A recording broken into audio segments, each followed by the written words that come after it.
Love Story with RJ Sangram। प्रथम Premiere प्रथम चिठी लेखुछि अळप भाबुछि बेसी नुआ चढ़ईर कण डेणा उड़ुछि अळप पड़ुछि बेसी। मते लागे गीतटा बोधे मोरी पे लेखा हैतिला। जीवन में प्राय समस्त प्रेम करिथिबे किंतु प्रथम प्रेमर स्वाद टिके नियारा सबुदिन पे मने रुहे। और प्रथम प्रेमर प्रथम चिठी ता लिखिबार अनुभूति भी खूब नियारा।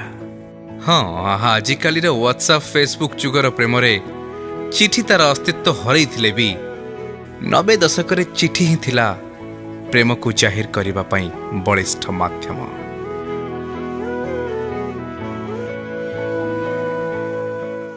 मने पड़ुछि 1998 सही संध्या जून मास खरा दिन संध्या आम गाँ पोखरी बंधरे बसिथिलु मु और आकाश।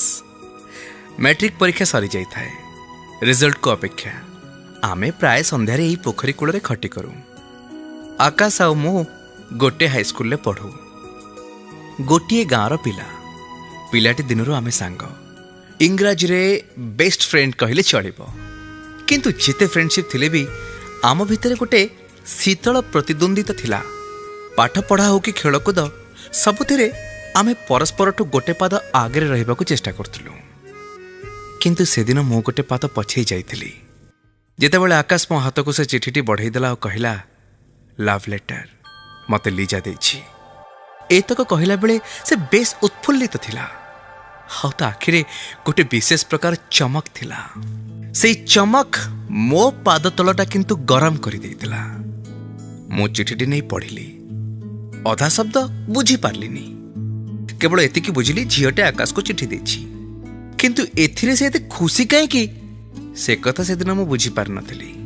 किंतु जून मासर सेही संध्यारे मते लागिला आकाश ठू मु आज हारी जाइछि कारण मते को झिया चिठी देई नाहंती।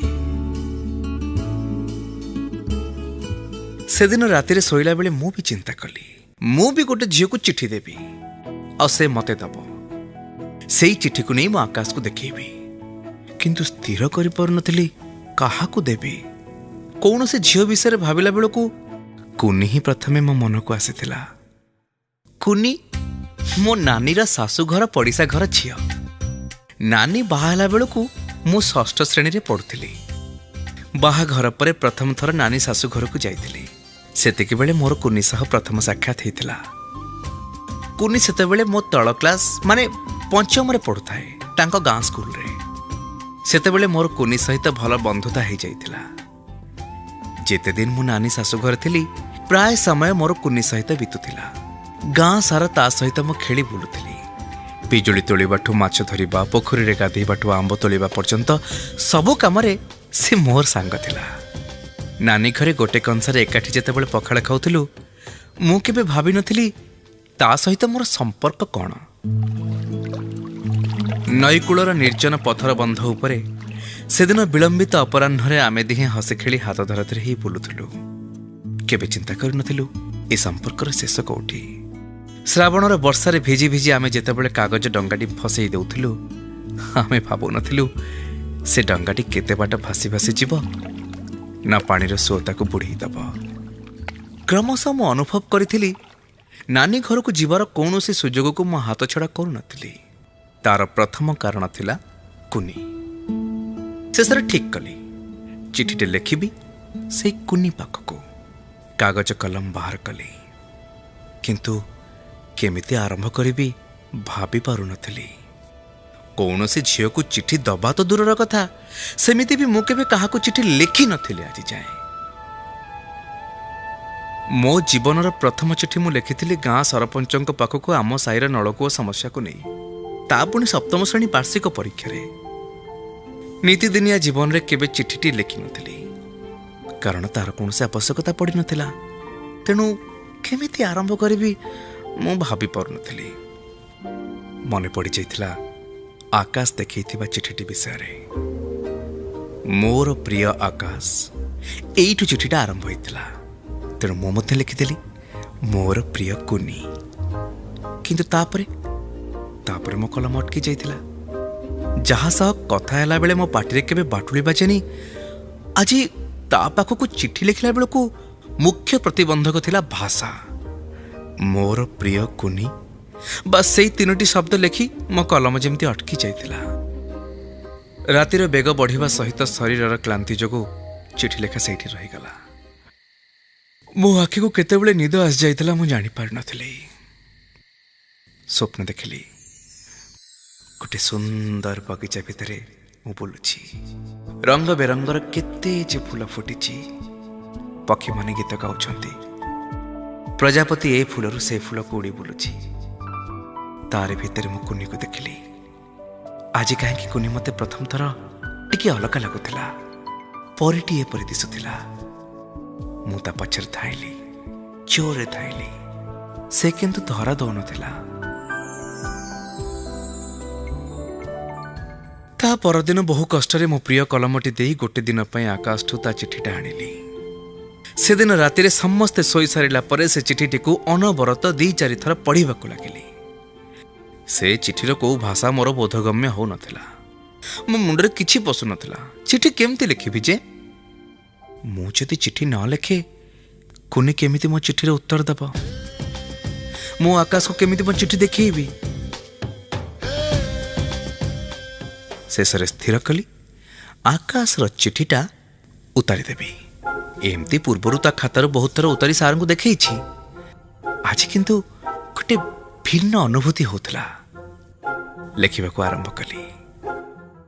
ମୋର ପ୍ରିୟ କୁନି, ତମେ ହେଉଛ ଈଶ୍ୱରଙ୍କ ସର୍ବଶ୍ରେଷ୍ଠ ସୃଷ୍ଟି।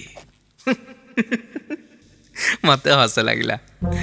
ଯାହାର ଚୁଟି ଭିଡ଼ିଛି, ଯାହାକୁ କେତେ ବିଧା ମାରିଛି, ଯାହା ସହିତ କେତେ ଝଗଡ଼ା କରିଛି, ତାକୁ ତମେ ବୋଲି ସମ୍ବୋଧନ କଲାବେଳକୁ ମତେ ଭାରି ଜୋରରେ ହସ ଲାଗିଲା। ସେ ଧାଡ଼ିଟି ମୁଁ କାଟିଦେଲି। ତମେ ଜାଗାରେ ତୁ ଲେଖି ପୁଣି ଥରେ ଆରମ୍ଭ କଲି। ମୋର ପ୍ରିୟ କୁନି, ତୁ ହେଉଛୁ ଈଶ୍ୱରଙ୍କର ସର୍ବଶ୍ରେଷ୍ଠ ସୃଷ୍ଟି ମୋ ପାଇଁ।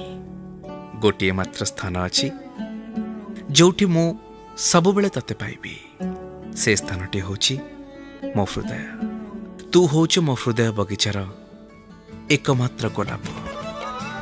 ତୁ ଅମ୍ଳଜାନ ମୋ ଶରୀର ପାଇଁ, ରକ୍ତ ମୋ ଧମନୀ ପାଇଁ, ସ୍ପନ୍ଦନ ମୋ ହୃଦୟ ପାଇଁ। ତୁ ଅନୁଭବ କରିପାରିବୁନି ମୋ ହୃଦୟର ଅବସ୍ଥା, ମୋ ମନର ଅବସ୍ଥା ଆଜି କ'ଣ। ଏସବୁ ପ୍ରଶ୍ନର ଉତ୍ତର ମୁଁ 8ଟି ଅକ୍ଷରରେ ଦେଇପାରିବି। ମୁଁ ତତେ ଭଲ ପାଏ। କିଛି ସମୟ ରହିଗଲି, ଚିନ୍ତା କଲି, ଅକ୍ଷର ଗୁଡ଼ାକ ଗଣିଲି। ଆରେ ମୋର ତ 7ଟା ଅକ୍ଷର ହେଉଛି, କାରଣ ମୁଁ ତମକୁ ବଦଳରେ ତତେ ଲେଖିଦେଇଛି ନା। ତେଣୁ 8ଟି ବଦଳରେ 7ଟି ଅକ୍ଷର ପୁଣି ଥରେ କାଟିକି ଲେଖିଦେଲି। ପୁନଶ୍ଚ ଚିଠି ଲେଖିବା ଆରମ୍ଭ କଲି। ଅନେକ ଦିନ ହେବ ଜଣେଇବି ବୋଲି ଭାବିଥିଲି, କିନ୍ତୁ ସାହସ କରିପାରୁନଥିଲି। ତୁ ଯଦି ମୋତେ ଭଲ ପାଉ, ଏ ଚିଠିର ଉତ୍ତର ନିଶ୍ଚୟ ଦେବୁ। ଏତିକି ଲେଖି ଭାବିଲି, କୁନି ଯଦି ମୋତେ ଭଲ ପାଉନଥିବ, ଚିଠି ଦେବନି, ତେବେ ମୁଁ ଆକାଶକୁ କ'ଣ ଦେଖେଇବି?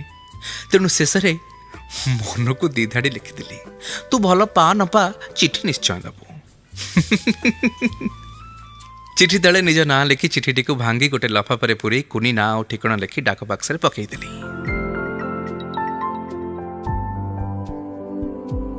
ତାପରେ ମୋ ଦିନ ବିତିଲା ଡାକବାଲାର ବାଟ ଚାହିଁ ଚାହିଁ। ମ୍ୟାଟ୍ରିକ୍ ପାସ୍ କରି କଲେଜରେ ଆଡମିସନ୍ କରିସାରିଥିଲି। କଲେଜରୁ ଫେରି ଆଗ ଘରେ ପଛରେ ମୋର କିଛି ଚିଠି ଆସିଛି କି, ଏମିତି 2 ମାସ ବିତିଗଲା। ଚିଠି ଆସିଲାନି। ଦଶହରାକୁ ନାନୀ ଆସିବ ବୋଲି ଶୁଣିଲି। ସେହି ବର୍ଷ ଦଶହରା ଛୁଟିକୁ ଚାତକ ପରି ଚାହିଁ ରହିଲି।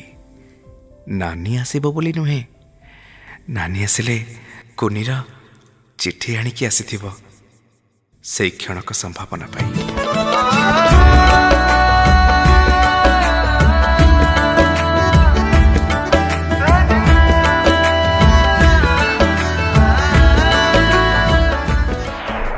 ଆସିଗଲା ଦଶହରା ଛୁଟି। ଯେଉଁଦିନ ନାନୀ ଆସିବ, ସେଦିନ ଆକାଶକୁ କହିଦେଇଥିଲି ସନ୍ଧ୍ୟାରେ ପୋଖରୀ ବନ୍ଧକୁ ଆସିବୁ। ଦଶହରା ଛୁଟି ଯୋଗୁଁ କଲେଜ ବନ୍ଦ ଥିଲା। ଟ୍ୟୁସନରୁ ଫେରି ଘରେ ପହଞ୍ଚି ଜାଣିଲି ନାନୀ ଆସିସାରିଛି। ମୁଁ ନାନୀ ପାଖକୁ ଗଲି। ନାନୀ କିନ୍ତୁ ମୋ ସହ କଥା ହେଲାନି। ମୁଁ ଜାଣିପାରିଲିନି ସେ କାହିଁକି ମୁହଁ ଫୁଲେଇଛି। ମୁଁ କିନ୍ତୁ ତା ସହିତ କଥା ହେବାଠୁ ଅଧିକ ବ୍ୟଗ୍ର ଥିଲି ସେ ଆଣିଥିବା ଚିଠିଟି ପାଇବାକୁ। କିନ୍ତୁ ମୁହଁ ଖୋଲି ତ ମାଗି ପାରୁନଥିଲି, ବୁଝି ବି ପାରୁନଥିଲି ସେ କାହିଁକି ଚିଠିଟା ଦଉନି। ନାନୀର ମୁହଁକୁ ଦେଖି ବୁଝି ହେଉଥିଲା ସତେ ଯେମିତି ସେ ବହୁତ ରାଗିଛି, କିନ୍ତୁ କାହିଁକି ପଚାରିବାକୁ ବି ସାହସ କରିପାରୁନଥିଲି। ମୋ ମନରେ ଅନେକ ଭାବନା ପଶୁଥିଲା, କିନ୍ତୁ କୌଣସି ସ୍ଥିରତାରେ ପହଞ୍ଚି ପାରୁନଥିଲି। ହଠାତ୍ ଭାଇଙ୍କ ଚିତ୍କାରରେ ପ୍ରକୃତିସ୍ଥ ହେଲି। ଭାଇଙ୍କ ମୁହଁରେ ମୋ ନାଁର ଏମିତି ଚିତ୍କାର ଜୀବନରେ ପ୍ରଥମ ଥର ପାଇଁ ଶୁଣୁଥିଲି। ମୁଁ ଚମକି ପଡ଼ିଲି। ଭାଇଙ୍କ ପାଖକୁ ଗଲି। ଭାଇଙ୍କର ଗୋଟେ ଥାପଡ଼ ମୋ କାନ ମୁଣ୍ଡକୁ ଲାଲ କରିଦେଇଥିଲା। ମୁଁ କିଛି ବୁଝିପାରୁନଥିଲି ସେ କାହିଁକି ମୋତେ ମାରିଲେ। ଜୀବନରେ ପ୍ରଥମ ଥର ପାଇଁ ଭାଇଙ୍କ ହାତରୁ ମାଡ଼ ଖାଇଲି, କିନ୍ତୁ କ'ଣ ପାଇଁ ବୁଝିପାରୁନଥିଲି। ମୁଣ୍ଡ ଭିତରଟା ଝାଇଁ ଝାଇଁ ହେଇଯାଉଥିଲା। ତୁ କୁନିକୁ ଚିଠି ଦେଇଥିଲୁ? ହଁ, ଛୋଟିଆ ଉତ୍ତରଟେ ଦେଲି। ପୁଣି ଗୋଟେ ଥାପଡ଼ ବାଜିଲା ମୋ ଗାଲରେ। ତୋ ବୟସ କେତେ? ନିଶ ଉଠିନି? ଏ ବୟସରୁ ପ୍ରେମ କଲୁଣି? ପ୍ରେମ ଚିଠି ଲେଖା ହଉଛି? ନାନୀ ଶାଶୁଘର ସାମ୍ନାରେ ମାନ ସମ୍ମାନ ସବୁ ପକେଇଲୁ। ପାଠପଢ଼ା ବୟସରେ ଫାଜିଲାମି। ଭାଇ ଗପି ଚାଲିଥିଲେ, ମୁଁ ନୀରବରେ ଶୁଣି ଚାଲିଥିଲି।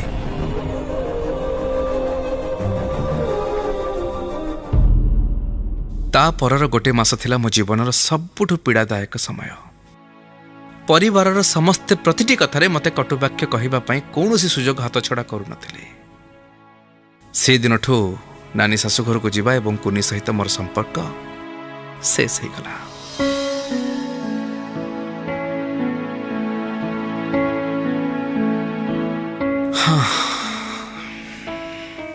ୟା ଭିତରେ 20 ବର୍ଷ ବିତିଗଲାଣି। ସେଇଦିନଠୁ କୁନି ସହିତ ମୋର କେବେ ସାକ୍ଷାତ ହେଇନି କି ତାକୁ ଦେଖା କରିବାକୁ ମୁଁ କେବେ ଚେଷ୍ଟା କରିନି। ନାନୀଠୁ ଶୁଣିଥିଲି ତାର ବିବାହ କଥା। ମୋର ବି ବିବାହ କରିବାର 10 ବର୍ଷ ବିତିଗଲାଣି। ମୁଁ ମୋ ପତ୍ନୀ ଆଉ 7 ବର୍ଷର ପୁଅର ଛୋଟିଆ ସଂସାର ଭିତରେ ବହୁତ ଖୁସିରେ ଅଛି।